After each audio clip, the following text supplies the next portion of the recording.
This is the Night Owls Disc Golf Podcast. I'm Shane. And I'm JP. JP, how do you feel about candies? What kind of candies? Just candies. Like Werther's Originals? Like Is that that's what you go with? You start with that. No, but because I had this conversation the other day at a coffee shop. We were talking about that. Someone was talking about sprinkling candies on top of like coffee or something, and they're like, "I was like, you mean like Werther's Originals, like what your grandparents would like give you, you know, when you go over to your house and like get stuck in your teeth and that kind of thing." You know what's funny? You start a story after. I was sitting in the coffee shop talking with my buddies, and you're calling them out on being old for Werther's. Well, no, it wasn't my buddies. It was just two workers that were working there or something. But yeah, I don't know. I'm trying to think of like what I mean. I like candy bars more than probably like just candies though. Okay. Like Snickers or M&Ms or Skittles. Mm-hmm. Yeah. So like you go into the confectionery. Oh. What are you going for? Like saltwater taffy.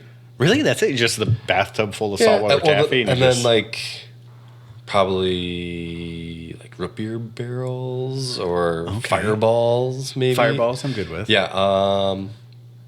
Like Sour Patch Kids. Okay. Yeah. What about lemon heads?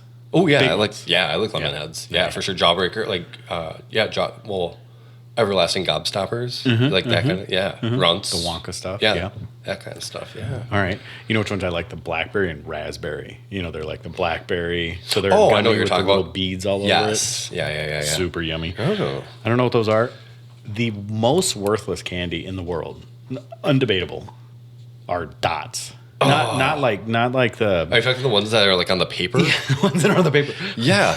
What? Worthless. like you peel them off and paper is still stuck to them. You're like, I'm not gonna put this in my mouth. Exactly. I've seen Malachi like pull them off and there's paper and he's just and you're like, don't taste great. No, I mean it's sugar. Yeah, sugar. Is there a more worthless candy? Black licorice. Oh, hush your face, Mr. Root Beer Barrel. Root beer's tasty. But the root beer. Why is that hard? Why do I always have trouble with words? Root beer barrels. Root beer barrels. I can't get them. Okay, where I was going with this. If you need that pick me up on the course, what's the candy you're carrying? Oh, I've never really brought candy out onto the course with me. Really? Yeah, it's always usually like a Cliff Bar or some kind of power bar or something. Like that's all. Yeah, but I'd probably bring a Snickers bar or something, or maybe root beer barrels. You get the root beer barrels. That's how Malachi used to say. Because believe it or not, Malachi loves root beer barrels. Yeah, and that's how he used to say because he has. All kids, you know, they have a hard time with some of the dental words and things. Mm-hmm. It's so funny to listen to him say that. Maybe I like, what is it? The bottle caps. I'm okay with bottle caps. Yeah. I'm okay with bottle caps. They're kind of weird, but they're like kind of chalky, you know? That's like Neckos. Yes. Those are good. So I don't like the normal Neckos, like the colorful ones. Mm-hmm. They have the just chocolate ones or whatever color. They're Cocoa Neckos. Okay. They're really good. I am infamous for carrying around Jolly Ranchers. Oh, Jolly Ranchers. I love Jolly Ranchers, especially Cinnamon Fire or whatever it is. I save all mine that I get from Discmania. You've been saving them, but you must have a lot, actually. Quite a few. They're probably still in the boxes, actually. I think there is. I probably just take them out. For sure in the black box. Yeah, in the black box. Yeah. By the way, that we will be giving away really soon, so jump online, like, follow, share, do all that stuff, is night_owl_pod. Yep. So, and you'll get that Jolly Rancher we're talking about because it's still in the box. And there's a really cool glow in the dark eagle pin. Oh, that's right. Yeah, that's in there. I forgot about that. I didn't take that out when I took pictures of it. Yep. So so you're a bottle cap or root beer barrels. Yeah. All right. Sounds awesome. I don't know why I can't say it. Root beer barrels. Nailed it. All right. What'd you buy? Thrower, hanger, or flipper? Well, I'm going to ask you first. Did you buy anything? Yes. Oh, you did? Okay. Yes, I did. I bought a 3 brand spanking new Judges. Oh. Remember? Because I lost. Yeah. Did you hear where we found it? No. So, like 4.5 feet away from the pin in that tree right behind it. Of what? On hole 8 where we lost it. Remember? You were with me when I lost my judge. Was I really?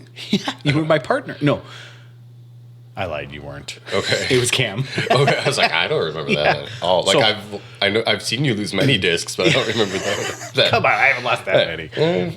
Yeah, I never get them back though. That's what I'm saying. It's the craziest thing. Like Jordan, every single disc comes back to him. If I lose a disc, I rarely get them back. Yeah. It's crazy. So, anyways, hole 8, there's that big turnover with the putter. Mm-hmm. I kind of scraped the limbs, and I was like, oh, and I heard a tree hit. Yeah. I'm like, oh, I must have hit that right tree. So looked all over the place. I was like, oh, it must have went into that big scraggly bush on the right. All over the place. Like 2 days in a row or 2 weeks in a row, I looked there. Oh, dang. Or no, it was the league and then the tournament. I looked, couldn't find it. It was in the bush right behind the basket, like 4 feet. I mean, honestly, like I could reach out and touch that little tree that's behind the basket. Yeah. So that's where it was. Cool. So, but I bought 4 brand new Hand-Eye Supply bright yellow judges. Exact same stamp. Exact same, yeah. And I bought those because it was the only one that we had 3 of the identical. Mm-hmm. So that's why. So I have 3 brand new bright yellow judges. All right. The only reason I asked. Okay, so I did buy something. And they're throwers, by the way. Okay, throwers. Okay. Or putters. So I did not buy anything until today. Oh, okay.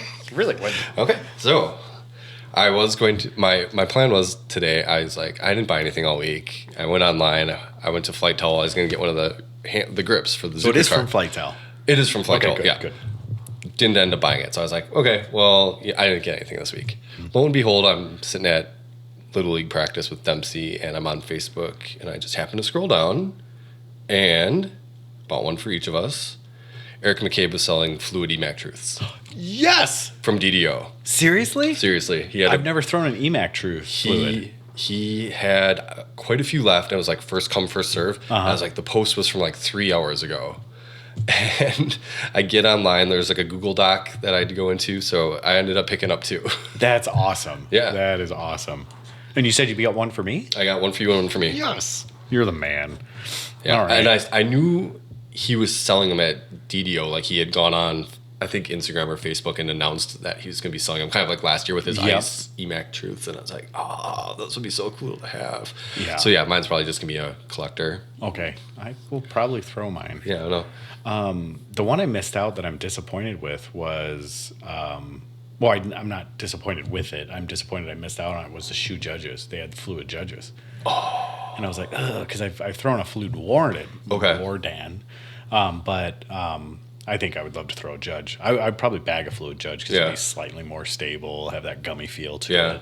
But for those of you who don't know what fluid plastic is, I want to say 2016, because I remember I was running cable in our motel while we were building it. I was running communication cable, and I remember them talking about it going OOP, fluid. Yeah. And so it was like maybe 2016 or 2015. No, because we opened in 2016, so it would have been 2015. And I remember listening to Disc Golf Answer Man, and then them dropping that. Oh, no, it wasn't. Yeah, it was. Yeah. It was one of their renditions of Disc Golf Answer Man. But yeah, I remember them talking about it, and I was like, dang it, because I had those Truths, and I love the fluid plastic, and I had those Enforcers. What else do I have in fluid? I have that Wardan, but then there's a couple other ones that I have kind of stuck in the collector's box that I won't touch. That I've never done. Yeah, I don't think I've ever thrown anything fluid because it wasn't available. So I was like, I'm going to jump at the chance to get this. Yeah, it's good stuff. It's more stable, but it has. I mean, it's like Flex. Yeah, like the Flex from Discraft or FLX rather. So yeah, and then I was just thinking about lava plastic. I was thinking about too. Like I was like, I never had my hands on any of them. I know they come out randomly in spurts, and at the same time, they had. When did they come out with the EMAC Truth? That was like 14. Yeah, something like that. I mean, I wasn't big onto DD until like. No, it had to be 17. I was gonna say it had to be after that because, I mean, they didn't start coming out with the OG line, which was the Escape, the Judge, and the Truth. Mm-hmm. That was 12. Trespass. And Trespass, yeah. That was 12. And by the way, what happened to that? Remember they did the Royal Sense, or what? It was a Sense line. That was supposed to be the originals, the 4 originals they were going to release. Like the Supreme line, that's what it was. And remember we were talking about because Ricky got the... That's right, the Supreme Slammer. The Supreme Slammer or whatever, yeah. So, I don't know, like that was big. That was going to come out before... It was supposed to come out this year, so I don't... They did a huge, a pretty neat little, pre-roll for it and all that stuff. I mean, it was really neat. I remember... They did it was like a crossword puzzle kind of thing. I saw it on Instagram, and then you fill in the letters, and then everybody's trying to figure out because they're dropping hints about the plastic or whatever, and it never kind of came to fruition. I'm assuming they're still going to run it, but I'm sure once they spent $1.25 million this year on Ricky, that they might push his stuff ahead so they can make that money back a little bit quicker. But they're dropping some awesome stuff. You heard my gripe about Innova, so I'm kind of jumping behind all the other brands because Innova is just they're too big for their britches, and I have a hard time with how they're dropping for wholesalers. How they're dropping, any of the Halo. I mean, what do they call it? Yeah, they call it Halo. No, what's their Halo? Yeah, all their Halo stuff and their Team Series and things like that, and how as a vendor of Innova for a little over a year for accessories and what about a half a year for discs, I can't get wholesale pricing for F2 on factory second. Yeah, that's they crazy. Want me to wait another year of proof that we're ordering stuff, and I'm just kind of like, man, it seems like a very poor business model. And I know they have 3 or 4 different entities that they work within, and Innova's the parent doesn't control what factory second does or the F2 does. Oh, interesting. They're different entities because there's an east to west, and then there's Innova itself. And so I didn't explain that probably the best it could have been, but anyways, they kind of make their own thing. So it's unfortunate that I got that response because we just simply won't be carrying the team stuff. I got the Sexton Firebirds because I know that I'll be able to sell them for a small profit. But everything else, like any of the Barsbys or, the Jen Allen, and I mean, they're fantastic looking discs, but I can't sell them. I can't turn around, buy them for 19 and put them up for 25 when everybody else is buying them for 19. So anyways, that's my gripe. I'm done. So let's get into the preview for today. All right. A little happier note. We'll get into some listener questions. I couldn't read what I wrote down for some reason. And I typed it. It's not even written. Masters Cup, we'll go over that. OTB. We got USDGC, who hasn't qualified yet. Kind of notables. We'll talk about moving on up. And then we'll talk about the Curse of Jordan and Door County Flex one and how they relate. Hopefully we'll have a random question. And then we'll get into shop updates. And then, and then we'll move on to recording the Monday episode. Yeah. All right. Sweet. So, listener questions. Let's get into that first. Okay. So I just put a post out on Instagram saying, hey, you can reach out to us here or, at throw@doordisc.com. And so we got 2 questions. First one is from Ben Kurowski, and he asks, do you guys think the PDGA will ever have a basket standard for sanctioned events? Obviously, there are standards for majors and pro tour events, but what about any random B or C tier? Yep. Full disclosure, Ben actually runs an event for us down in Howard, down in Green Bay area. First time, but it will be happening on June 4th. But Ben, so we've kind of gone over this a little bit, but yes, I do think it will happen. Am I for it or against it? Only time will tell. I mean, I think a standardized basket as far as, and I think if I remember rightly, my exact statement was the band, the chains, and the tray. Right, that was from our Monday episode. Oh, that was okay. Yep. So I think those 3 things should be standardized. As far as height, I don't care, or where it sits or the ground it sits on, none of that. Just the tray, the chains, and the band. And I think it has to start at the pro level because it's just like anything. Basketball, football, baseball, whatever it is, whatever new thing they do, it trickles down. And I think that's what's going to happen is that it's going to have to start somewhere at the Pro Tour, PDGA, majors, wherever it's going to be, whoever's going to make that change to say this is the standard. And I think it's just going to slowly trickle down.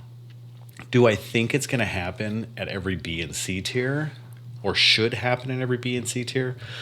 No, because of the amount of money that it would cost to change these baskets. Yeah. And Ben knows, because Ben was the pioneer for getting brand new baskets at the Pinecrest Park.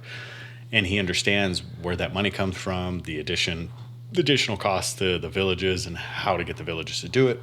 So as far as municipally owned courses, probably not ever going to happen. Yeah, I think that's too hard. Yeah.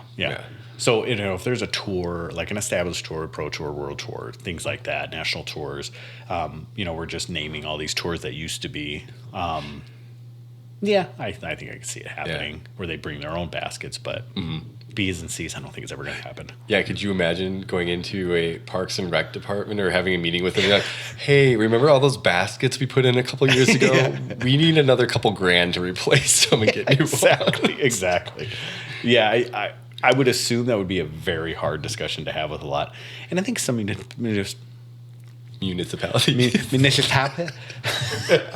municipalities will do it.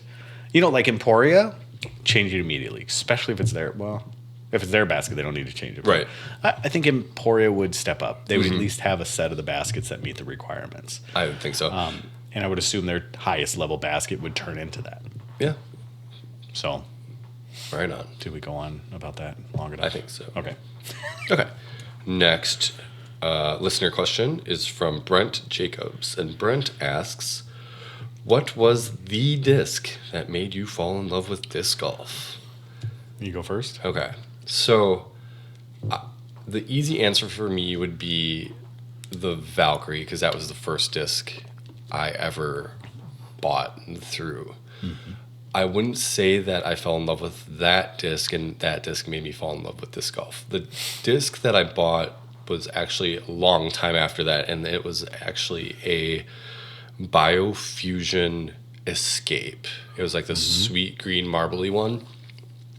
And it was right about that time where I learned to throw better. I could control my distance, be more accurate. Mm-hmm. And throwing that disc the best I could really made me fall in love with it more than throwing the Valkyrie that I had bought earlier. Sure. Things just started to click for me when I was throwing that disc, and it just made the game a lot more enjoyable. Mm-hmm. So I think that's the disc for me. Okay. There's two discs that stick out in my mind. You and I started out with the same disc, Valkyrie. I liked it. It was just one of the discs that I had. Had an AVR, had a rock. The two that I can remember is that money stamped Champ Rhino. Yeah. And I had this kind of really ugly color. It was like this off yellowy brown Champ Orc. It was when the Orc first came out, and then so between those two, those are the two I think as a tandem were probably the two that made me kind of because those were the two that clicked with me the most. Because the Rhino, being slightly more stable, it kind of took a lot of my error out. It took a lot of my error out of the game. So upshots, things like that, I wasn't turning and burning stuff, and the Orc was the first one that I ever got to flip and ride in any course, and it was the first disc I hit an ace with, and that was at Tendick Park, and I don't remember what hole it was exactly. I think it was 13 at the time. The hole exists, but the pin location doesn't exist anymore. But it was maybe 220. And it was as hard as I could throw this Orc. It hit this basket and just absolutely murdered this basket. And it stayed in. And so it was one of the best moments of my life. And I think it was 2005 maybe. Okay. I think is when it was. Maybe 2006. I can't remember exactly the year, but I was a professional staff member at the university at the time when I hit my very first ace. And I just I loved it. And it was in a league called Aces or Die, so only no, deuces or die, so only twos and aces counted. Oh, wow. And the ace pot kept climbing and climbing and climbing. And I ended up getting like, and at the time this was big money, it was like $60-some. It was awesome. So I was like, that's great. So but yeah, so I'd say that really ugly champ orc, which I still have, and the same that gummy champ tie-dye money stamped rhino. And that's one of those old pre-flight number Ontario, it's just I think it's even pre-patent, I want to say. Like it's a really old, it's one of the very first champions that came out, like a real gummy. Like if I hit a tree with it right now, it would shatter. One of those gummy. One of those, So not quite as old as some of like Terry Miller has, but old enough. It's old enough for me. So all right. Those are the ones so hopefully that answers your question, Brett. Yeah, so those are the 2 questions we had. So keep sending them in. We'll get them on the air, and hopefully more people submit stuff. Yeah, I mean, it can be favorite candy. Yeah, whatever. Anything. It doesn't matter as long as it's decent. We're not going to talk about naughty stuff here.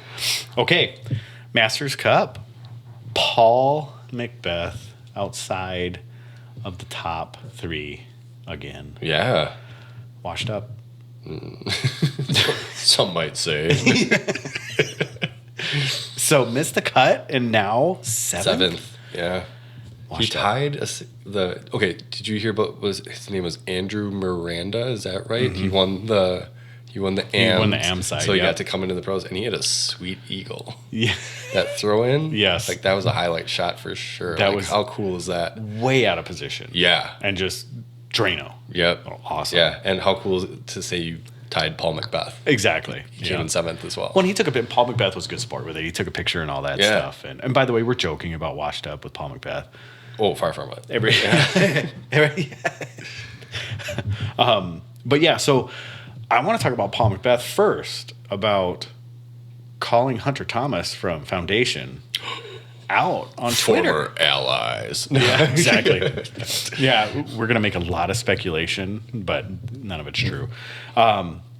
So Paul McBeth calls out Hunter Thomas because Hunter Thomas says that it shouldn't be on the tour. De La Viega should not be on the tour. And Paul McBeth says this is the only course that tests like shot shaping, angle control, and everything else is just based on power and hitting lines. And Hunter Thomas immediately turned around and said, yeah, that's true. And that's it. That was it. So like no fighting that dog. None. He just, and he actually addressed it on a couple of the podcasts.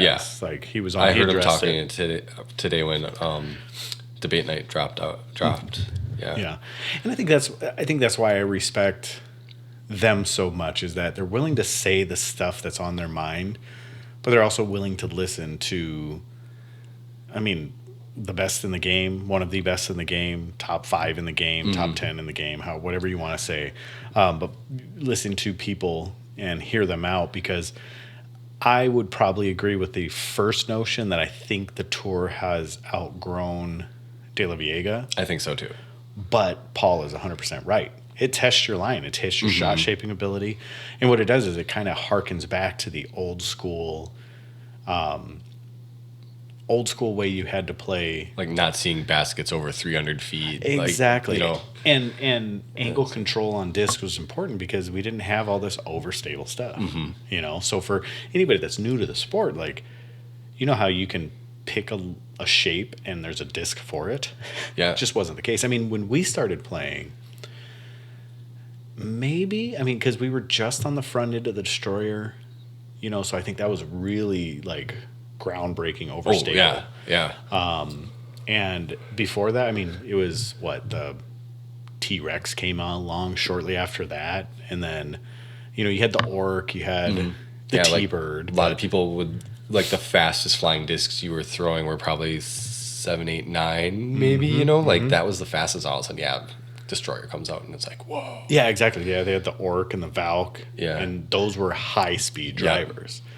And then the Destroyer comes out and it's just blew everybody's mind, and it's just, so to see those type of courses still used, which were in those days, it's awesome. You know, it's great to see because it tests those abilities of shot shaping and angle control, and speed control. Whereas most of the places on tour now, it's throw it as hard as you can, and then putt. Yeah, you know, it is. So I will say though, like, it's so hard though, because you think about, like Paul said, with the like the shot shaping, like up here, like, you know, at Wildberry, that's kind of a lot. Like there are some holes that are a bit longer, but once you get in the woods and, you know, you have to navigate trees and everything, it gets tough. But it's just so hard. Our longest hole is 358 or something. Yeah, something like that. But it's just so hard to see pros just play, like, not the golf course, but like De La itself, just a par 3 course where it's just like throwing an upshot and putting. Right. I mean, some people did get, you know, into a little bit of trouble here and there, but it's almost like a pitch and putt course. Yeah, really. Yeah. And you know, it does test lines. I mean, they're tight, but it's like you said, it's really the bad breaks come from slightly offline throws that fall down mountains. Yeah. You know, I mean, that's where the bad breaks come from. So, but Pascal Hansen. Exactly. But I guess we kind of beat that bush last week. Yeah. Or beat that horse. Yeah, horse. I think like what Hunter was bringing up too, because it's like you kind of make the same case with like playing on ball golf courses though. You know, like keep seeing that same thing where it's just like, oh my God, we got to keep throwing hard. We got to keep throwing the furthest we can, you know?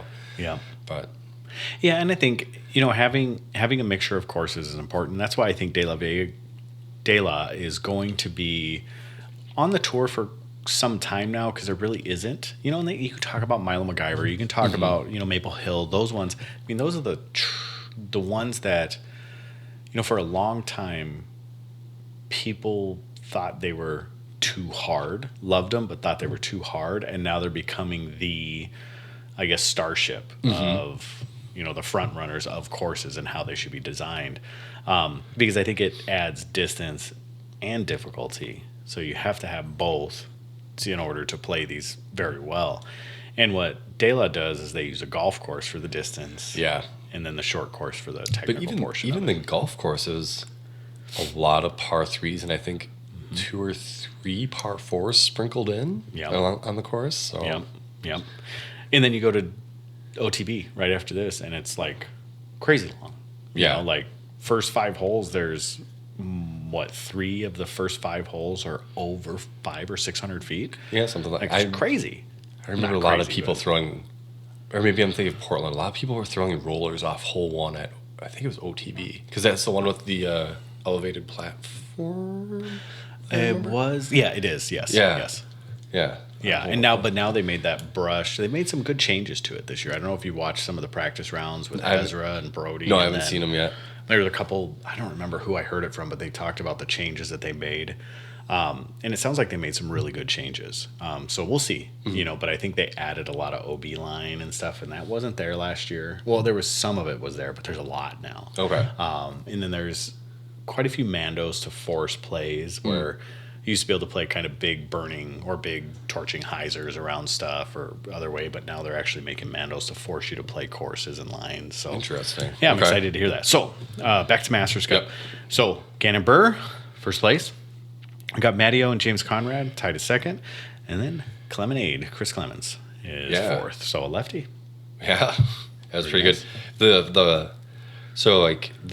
They kept bouncing back and forth between the lead card and Matteo, and like early in the round they were showing Albert Tom a lot too, because like they were all relatively close, and Albert Tom kind of fell off a little bit. Yeah, but they kept bouncing back a lot between Gannon and Matteo, because Matteo, except for I think maybe one hole early on, he bogeyed, and then the rest were like pretty much birdies and like a couple bars sprinkled in. But like he was just like so close where like if Gannon made an errant throw, they could probably have gone to a playoff. Exactly. And good for Gannon. I mean, pulling in the Silver Series, which is fantastic. So it kind of brings some legitimacy. I overheard an interview with him saying that now he just hopes he doesn't pull to Vegas where he's in contention and then drops out. Yeah. So people don't say it's a fluke, you know. So what he's hoping is next week he can, at OTB, that he can kind of follow it up with a top 10. Is what his plan was. So he has all the skills to do it. Sorry, smoker's cough. No. Yeah, exactly. I don't smoke, but yeah. And I think he has all the skills to do it. I think he can.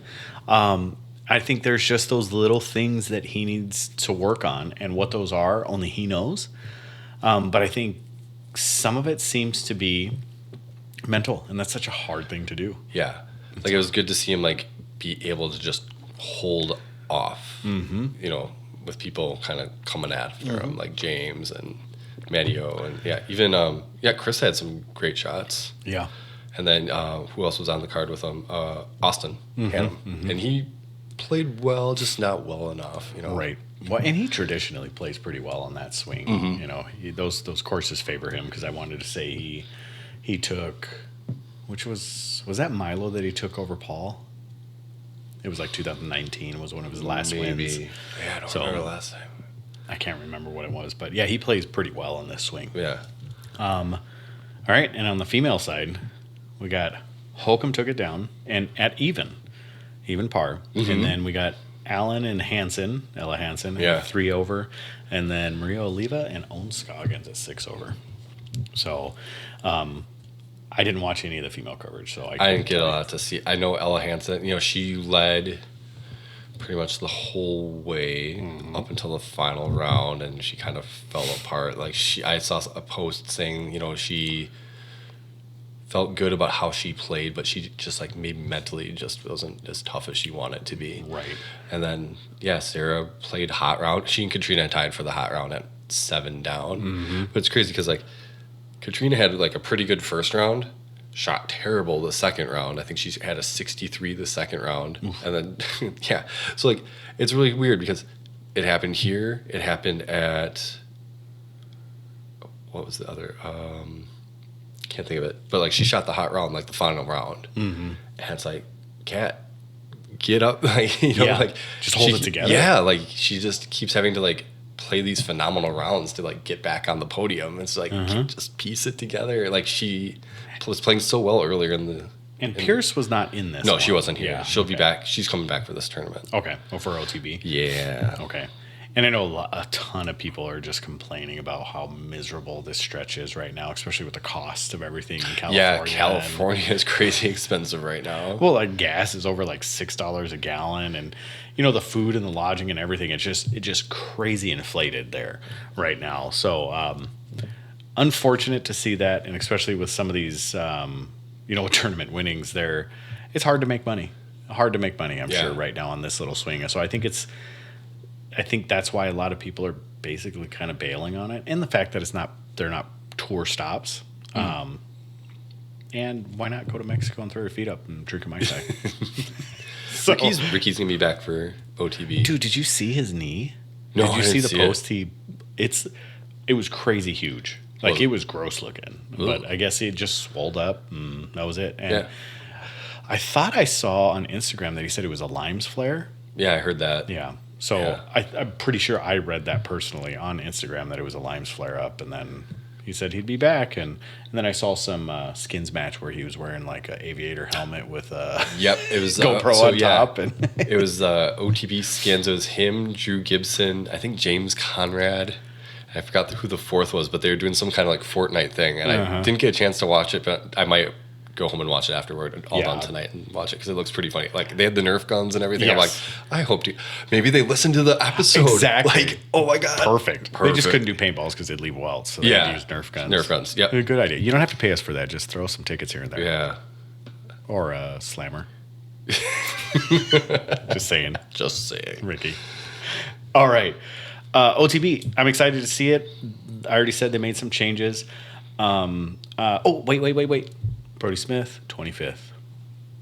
Getting close to that top 10. Oh, yeah? Mm-hmm. Wait, that's his ranking right now? No, that's what he finished at Masters. Oh, okay. That's what he finished at Masters. He finished at 10 under, 25th. So, just saying. Well, I mean, he really dropped off from DDO then. I mean. Well, he did. He did. But better than 49th. Yeah. He's climbing charts, man. He's climbing charts. It was funny. We didn't do picks last week. Like, we forgot. I was going to be like, What, you're not going to put Brody in the top 3? I should have. I wouldn't have picked any of these guys. Well, maybe I might have picked Matty O. But I don't think I would have picked Buhr too. I probably would have picked James as well. So I would have been perfect. So just so you know. All right. All right. So OTB, I don't know much about it. I know it's in Stockton. I know it's ran by OTB. It's sponsored by MVP. Yeah. And outside of that, I really, really enjoyed watching the coverage last year. That was the incident of the Coyote P. Yes. On the disc. That was at OTB. That was. That's right. So I'm hoping that magic happens again. So for those of you who know what I'm talking about, Nate Sexton threw an X-Cal. It forehand, checked up, flipped over, and as they were walking up to the disc, a fox. What was it? It was a fox that ran across the fairway, stopped, peed inside his upside-down disc, and kept running. It was incredible. Yeah. One of the most, and they caught it on camera. Like one of the most incredible things in the world. I got to ask a question. So, better practice round incident, the fox peeing or the disc getting run over at DDO? Do you remember that? Yes, I do. When I forgot, it was big. Was it Yuli or Big Germ's disc? No, that was Germ. That was when he kept hucking it out of balance because he wanted to skip it off the speed bump or something like that. Yeah. Wasn't it that one? No, he absolutely yanked it over into the highway twice. Well, it was that one. Yeah, it was. Is that the one you're talking about? It was for DDO, but like he landed in the fairway and the guy was out like cutting fairway. Like there's a that was guy. Sexton's. Oh, it was Sexton's. It was him too. Okay. Yeah. Yeah, and he's just like, "What the heck, man?" Like, and he kept like trying to chase him down. Well, he wasn't trying. He was just mowing. But yeah, that was pretty good. But that was also the one where he was like Shankopotamus, and twice he went into the middle of the highway, and then who was it that Someone jumped over and got the disc for him off the highway. Who's the main guy at Jomez? Jonathan went out and did it. So. Like ran into the highway and grabbed it. Yeah. It was like in the median of the highway, like that's a 3-lane highway right there, or 2-lane highway there. 2-way. Oh yeah, so 2-way each way. Yeah, 2 lanes each way. Yeah, that's pretty good. So I'm excited to watch it, and I think that's about it. Do we want to make picks? Sure. Okay, let's see. Let's do it because we forgot to last week. Yeah. Let's go and say, I got to pull it up on my phone. So I'll let you have the first one. OTB disc OTB Open. There is otbopen.com, just so you guys know. Oh, I didn't know that. Yeah, it's pretty sweet. Cool. Event info. Let's see. We'll go to the event page. And, all right. So, do you want to go first? Oh, yeah. Start by rating real quick. Alrighty. Let me think. Go by rating. He's going to just go to the top 3. No, I'm not. Hey, Paul McBeth is the highest rated player in the world right now? Again? I mean, possibly. I don't know. 1052 or is Eagles still up there? Eagle might still be up there. Okay. Even though, I'm not really sure. I haven't looked lately. But, okay. First, I am going to take my guy, Calvin Hamburg. Hamburg is 1, okay. Yep. 2, just going off last year, I'm going to take James Conrad. How many are we doing? Top 3? Yeah. Okay. And number 3, I think I'm going to go with Paul. P. McB. Paul McBeth, yes. Okay. I'm going to go with 1, Mr. Richard Wasicki. Not worried about the knee flare? No? Okay. I am going to put Calvin Hemberg. I don't know why I'm saying their names weird. Hemberg. And then do a little Gannon Buhr. Ooh. Gannon. Yeah, that's a good pick. And I would like you to notice that I did not put PMB up there. I don't know why. I just wasn't feeling it. He's going to win this week, though. So that's why I'm doing it. Okay. I'm doing it for him, Paul. He's also on your team for draft league. He is, yeah. And he'll stay there. But yeah. Right. I'm doing it for you, Paul. If you win, do it. You can send a public thank you. All right. So, FPO, let's see. Who you got? Oh, I get to go first, don't I? Yeah. I am going to go with, let me.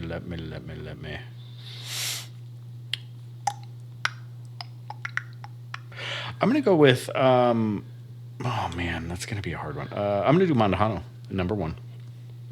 Which one? Valerie. We'll do Valerie, yeah. And then I will do Alan, Katrina, or Cat Allen. By the way, the Earhart and the guy from the PDGA radio. Charlie? No, it wasn't Charlie. Oh, it wasn't? It was the guy that currently does PDGA radio with Jen Allen. I saw him at the end. He was interviewing Gannon Buhr. I forgot who it was. No, that's even another guy. Yeah, it's another guy. Get out. But those two guys, I thought they were fantastic. I thought they were really good. Yeah. So that guy is actually he used to be a radio VJ, or not a VJ, DJ, okay. Radio DJ. Why say VJ? I was like MTV, yeah. And I thought they did a really good job. Like I thought it was really, really good. I think they're starting to find, and Earhart, awesome. Yeah, always. I thought you was, yeah. Yeah. All right, so Katrina, and then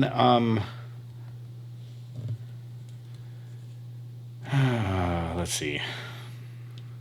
I'm gonna go with Merch. Oh. I know I'm not picking Pierce. That's probably a mistake, but. All right. Not picking Paige. Ain't gonna do it. All right. I'm going to pick her number 1. Pierce? Yeah, Paige Pierce, number 1. 2, going with Katrina. Cat, okay. If you pick Haley King, you're suspended from the show. I am not going to pick Haley King. Well, I picked her once this year already, I think. Yeah, I think you did. Yep. And let's see, I got to see who's in there. I was looking before, but what the heck? I accidentally clicked on the amateur. You're like, wait. I was like, I don't even know who is this person? Yeah. I am going to go with.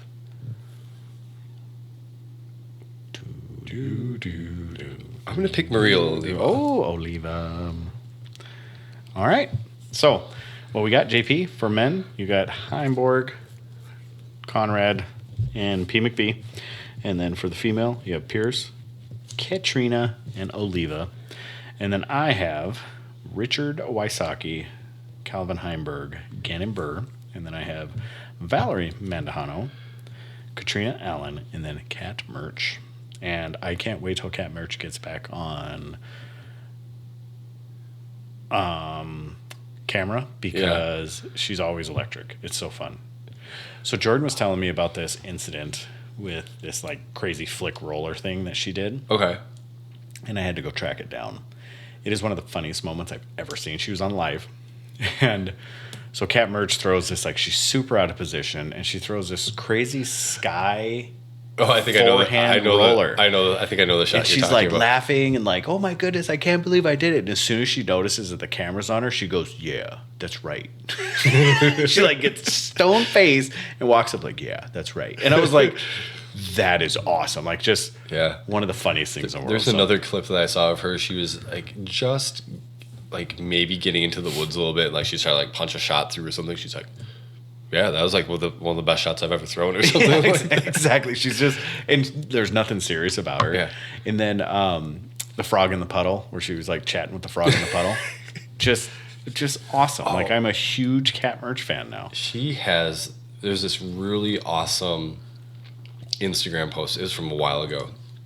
I think it might have been last year. She's on top of a parking garage. Mm-hmm. There's a basket on top of another parking garage. Like, I don't know how far away it was. Just, I don't even know what she threw, but just like laced it and just, finds the basket on the other side. Yeah, I couldn't believe it. It was awesome to see. And how do you get clearance, or who do you know, or how? That's awesome. Yeah. That'd be fun to do. All right. So let's talk about the USDGC. Who has not qualified that are of notable? Mm-hmm. So I'll take the first three. You take the second three? Okay. All right. Adam Hammes has not qualified yet. Now, Adam Hammes has been killing it this year. He's been doing very, very well for Hammes. Has he? Yeah, he has. He's been up there. He's been in contention for quite a few. Didn't he win a Silver Series already this year as well? Well, I guess he started off hot. Maybe that's what I was talking about. I don't know. He did not start off that hot. Arizona? Didn't he win? Did he win? Well, I mean, he won. He won the Shelly Sharp, and then I see now. Yeah, I don't think he started that hot. Oh, I thought he. Okay, well then I take it back. All right. It's okay. It's okay. Not that I mean, I just don't remember him. Lay off me. Anyway, so Adam Hammes, he won Maricopa. Yeah, see, I told you he won some stuff in the beginning. I mean, he's got a lot of 77th, 13th, 50th. Well, so does Paul Macbeth.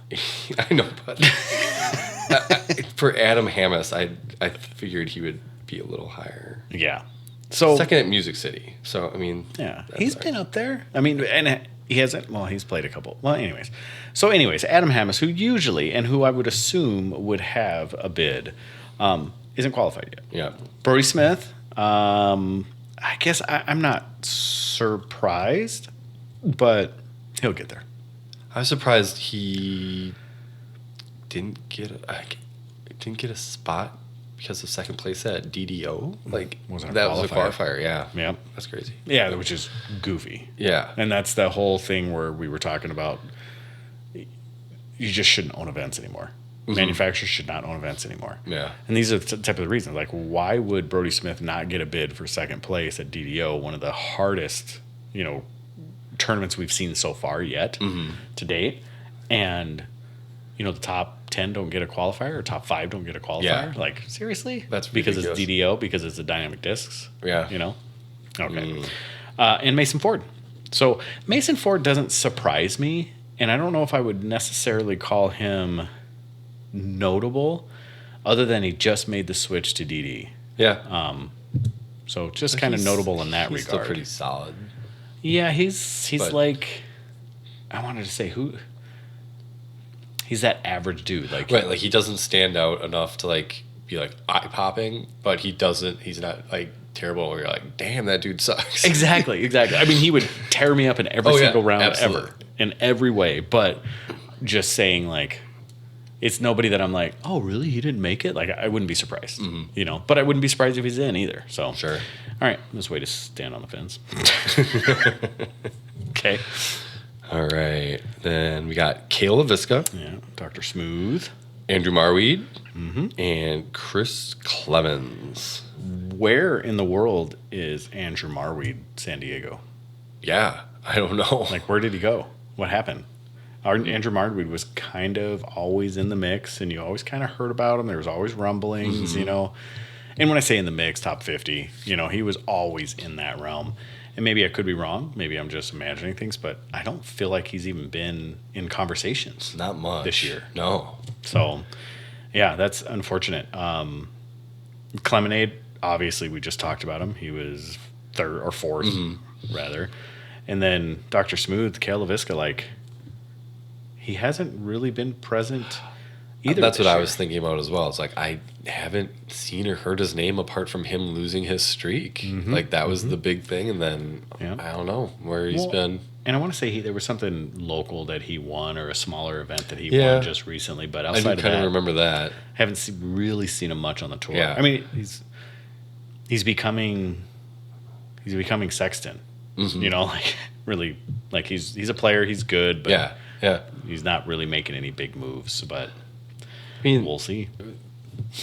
It's hard to get into these USDGC qualifying positions when the field is so stacked and you have the same people taking up the top 2, top 3 positions every week, that sometimes those fringe players just aren't going to make it into those qualifying positions.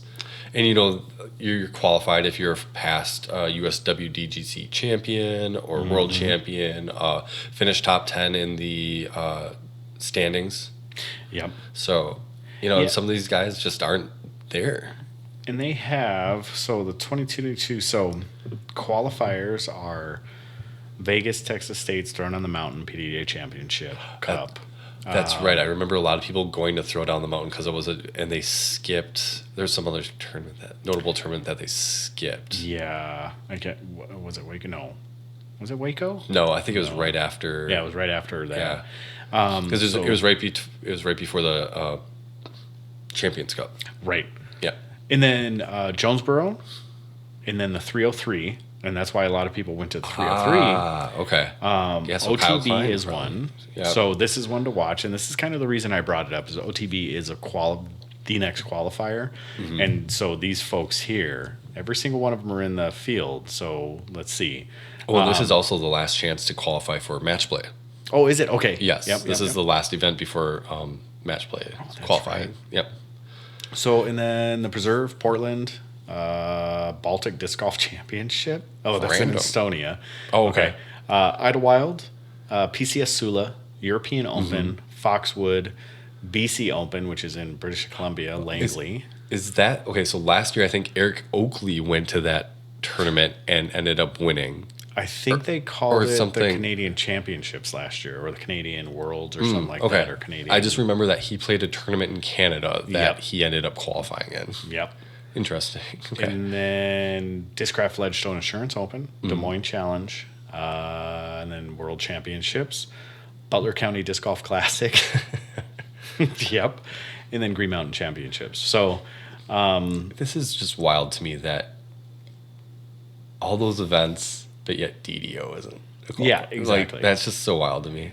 And I wonder where there's a huge list of how the events get qualified, and it's only 4 spots in each event. So it's not a ton. So it's the top 4 people that have not qualified.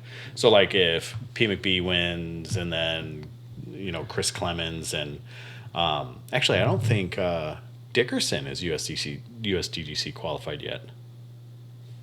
Really? Maybe not. Well, anyways, let's say you have all these folks, like the top 5. Yeah. So it's the next 4 that would get it. The next 4 that aren't qualified. So it's the unqualified. So it's not spots. It's is that really the how next it goes? available? Yeah. So if let's say the top 10 are all qualified, it'd be 1 through 14 that would get it. I mean, 11 through 14 that would get it. 11 through 15. Okay. 14, 15. Interesting. Yeah. So those are your USDG. So ones to watch for the OTB. Just keep an eye on them, and hopefully some of them get in. So, like I said, top 4 open spots would go to some of these folks if they finish up that high. I mean, I could see Adam or Mason getting one of those spots because I feel like they've been playing like top 20 golf. Yeah, why just get Brody? We just came in 25th. I feel like you'd have to have the top 24 people qualified ahead of you. Quit hating. I'm spitting facts. No, you're just a hater. I'm not Mr. Skeptic. So, all right, moving on up. Let's talk about this. When do you think it's appropriate to move up in a division? So as an AM player, let's say you're a MA3 player. When is it appropriate for you to move up? I would say when your rating tells you it's okay. You think it's just rating? Well, no. But, I mean, say you have some buddies that you play with that you can hang with, even though you're, like, lower, I would say play with them because you're just going to learn from people that are playing in other divisions. I know there's people that always want to get that first win, too, that kind of cements them. They're like, okay, I've won at this level. I can finally kind of move up. Yeah. Well, we have, I think that's the philosophy of a gentleman that is here in Dordisk, right? That he wants to win before he moves up. I think that's fine, as long as his rating doesn't. And I think he's getting to a point where the division, he's MA1 now, right? I think he competed in intermediate at the last tournament he was in, but he's getting close where I feel like he could, because I think probably move up. I think he's a 26, and I think 35 is a cutoff. I think so. Yeah. So, but yeah, that one winner rating. See, and for me, I'm more along the lines of get yourself as high as you want to play. It doesn't matter. I mean, aside from MPO, let's stay away from the pro division, but play in MA1. You're only going to learn. So my humble opinion is play where you feel comfortable. Yeah. Like, it doesn't matter. And if there is a time to move up, I think that time is going to be when you want to. As long as your rating doesn't dictate that you do. Mm-hmm. And I think those ratings caps are pretty nice. So we actually had someone in the Pinecrest that, awesome for him. Like, he had a 10 or 11 point bump. He was in MA3, and we had to contact him and say, hey, congratulations, you're doing awesome. But unfortunately, we're going to have to push you up a division. And outcome yet is unknown, but, we can't. Like, that's where we have to make an exception. If that's the case, the TD can make the exception. But, for us, we'll just push him up into that next division. Yeah. And make him play in that regard. Now, it's a flex start. There's a lot of those things. So if he's like, man, I really just wanted to play with my buddies, like, you can still play with your buddies. Yeah. No problem. You're just going to play in a different division, So, and that's awesome for it to happen that way. But if you're the bagger that we talked about in our random words, like, that kind of protects that a little bit, those ratings things. So for people that say ratings don't matter, here's your reasons why they do. I heard a wild thing the other day. I forgot what I was listening to, that just ratings should be like thrown out of the window, and you just group MA1 through MA3. Everybody plays, and you just fall where you may, and it's like... So AM is AM. AM is AM. Doesn't matter. Yeah. Like, you may not be getting wins, you may not be getting... But you place, whatever you place out of, like, all the AMs. Yeah. I guess I don't... Or you award, like, you can't place cash for however many, because, like, cash right now for some tournaments is like, top 40% or whatever. Yeah. I mean, yeah, cool. You get funny money. Mm-hmm. But I don't know. I don't mind the idea that AM is AM. Right. I don't I like the age protected, so young juniors. Yeah. And as far as older people, like, for me, playing MP40, do I really need to be? No. I could still be pushing MA1, it'd be fine. Mm-hmm. And it'd still be competitive, you know. But like the MP50, 60, maybe even probably like 60 or 55, like, okay, I can see, let's go ahead and make those divisions and the junior divisions.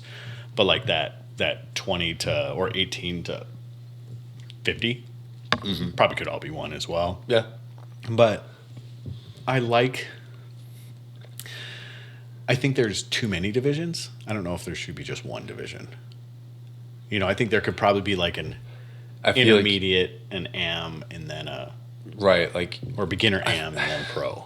I feel like novice should just get knocked into rec. Right. Like, what's the... there's people who just start playing that play rec anyway. Like, and I forgot what the cutoff is for ratings for moving up from novice to... Is it like 8 something, I want to say? Mid 80... No, not 850. Could it be 850? I think it's somewhere in 835, something like that. Yeah. I just think that there's no point in having novice. You should just be playing rec. Yeah, when you brought that up, that's where my mind went, is simplifying it and being like a beginner, amateur, and then pro. Mm-hmm. And those are your 3 divisions. Like, you got beginner, amateur, and pro. That's it. And then, when we talk about like female or age protected, sure, we can go those directions. But outside of that, I think pro am, and because then you have the beginner, which are all the people that just started playing. They're learning the ropes. These are the areas to kind of make the mistakes and learn the ropes and how to properly play and get some of the bad habits out. And then the AMs are the ones that are just above that, that want to either play more serious, more competitive. They have the skills, but they're just not ready to bump up to pro, or maybe they haven't qualified for pro. Right. Maybe there's that qualifying factor that you talk about, and then there's a pros. And then there's a card carrying pros, and then you have the Cactus League, which is underneath it, which is a relegation league. These are the people that you're going to pull from when the pros are relegated. I think having the beginner, because we always talk about people just getting into tournaments, and then they're playing their first tournament and they, somebody wins by a lot or something. They're like, oh, you're a bagger, blah, blah, blah. Exactly. If it's your first tournament, play beginner, and then like, you're like, okay, well, I'm placed well enough to, actually be in like the AM category or, fall where you may, Exactly. Yeah. Yeah. So I don't think there's any right or wrong reason. But, it's when you are and when your rating dictates. I think when you're ready and when your rating dictates. Like, I don't think there's any right or wrong way. Now, I will give any of my buddies crud for not playing anything higher, anything. If I believe that they should be in a higher division by how they play with us, I'm going to give them crap about it. Like, bagger, that's what we do. Like, why would I let anybody get away with anything? Right. Even if it's completely proper, I'm still going to make fun of them. All right. The Curse of Jordan. Does this have to do with the flex tier? Yes. Okay. It has more, yes. So you've kind of explained it to me before, but it's yes. Pretty good. We had our Door County Flex this weekend, our first one. So we didn't have a huge number of people. I think it was 30 people showed up, but it was awesome. We had a great time. Everybody seemed to like it, and everything went smoothly, except for the fact that Jordan beat me in another tournament. It was just him and I in MP40. And there's something about when him and I are in contention for the win, he always wins. If we're in the same tournament, playing in the same division, and we're not in contention for the win, I'm always higher than him. And not always. Now, let's say the majority of the time so far in our disc golfing career, I've almost always finished higher than him, unless a win is in contention, except for one tournament. And my only win. He has I have allowed him through my play 3 tournaments that where it was either him or I, or him, me, and maybe 3 other people, where him and I are 1 and 2. I always come in second. Always come in second to him. And I don't know what it is. And on any given day, I would probably say I have the edge on him just slightly. Even less so now than, a couple years ago, because he's getting just that much better. But, man, I don't understand it. He's that guy for me for some reason. Like, if it's him and I was going into the turn, I think I was at one point, 3 down or 4 down, double bogeyed a hole, and then it finished even. And it's a course we play all the time. Yeah. Finish even. I don't understand it. But so, the Curse of Jordan. But the flex went awesome. I was super happy about it. And I got second out of 2.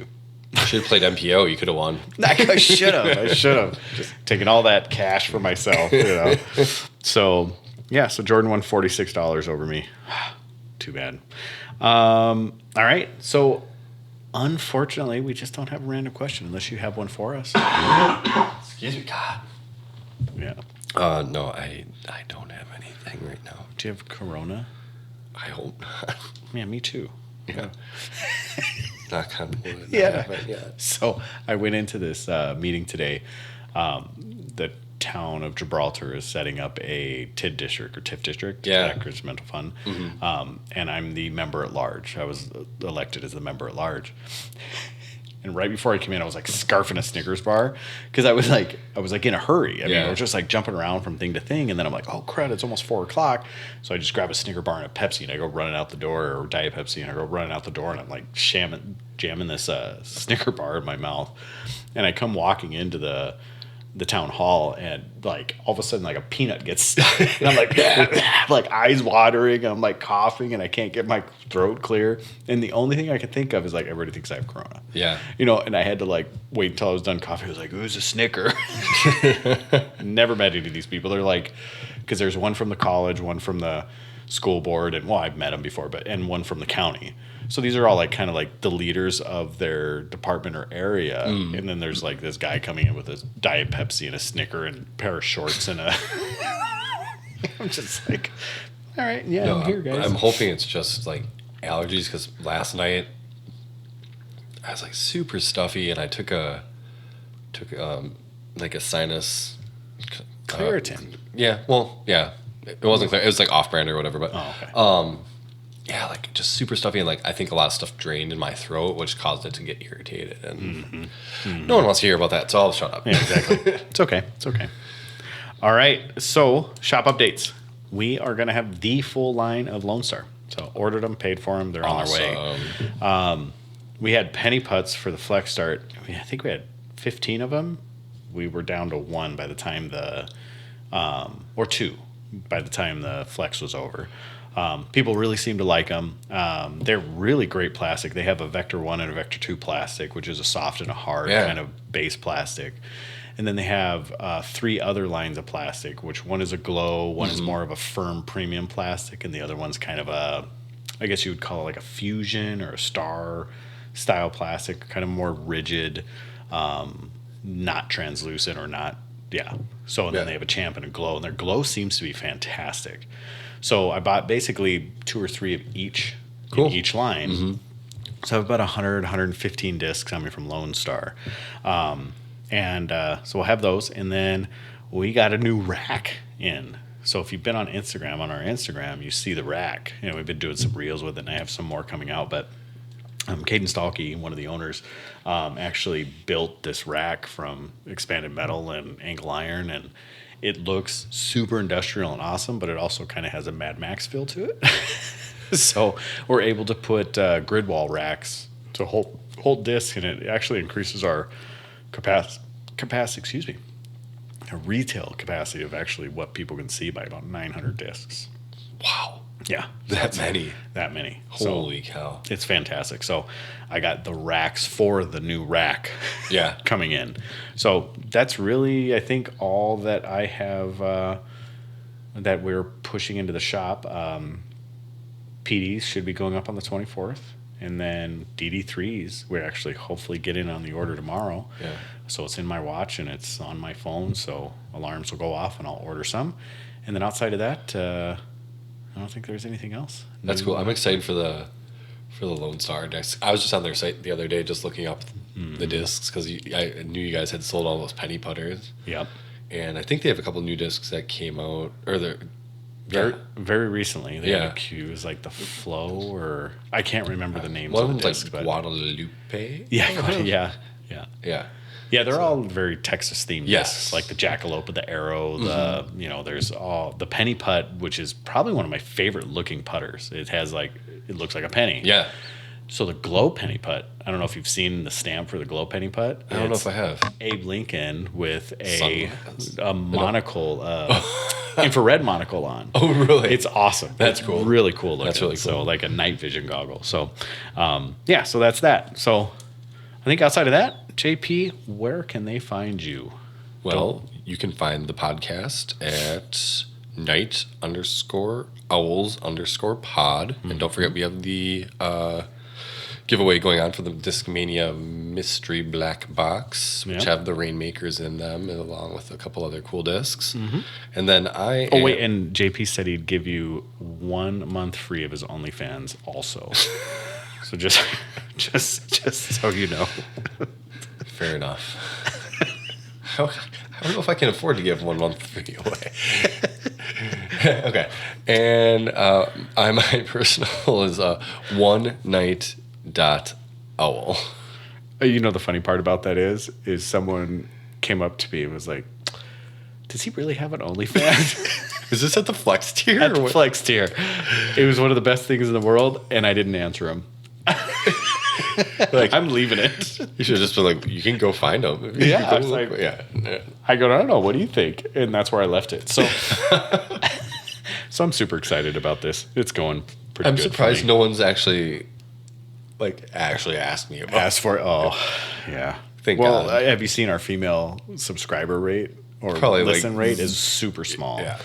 So, so the hetero females aren't asking. The few that we have, so. All right. And then... It's probably just Juliana. Sorry, Juliana. All right. We have door_disc_golf at Instagram. And we have all of our socials in the Linktree, and then doordisc.com. And if you want to send any questions, you can hit any of those links up or throw at doordisc.com. And then outside of that, you got anything else? All right. Well, keep it subpar. And peace.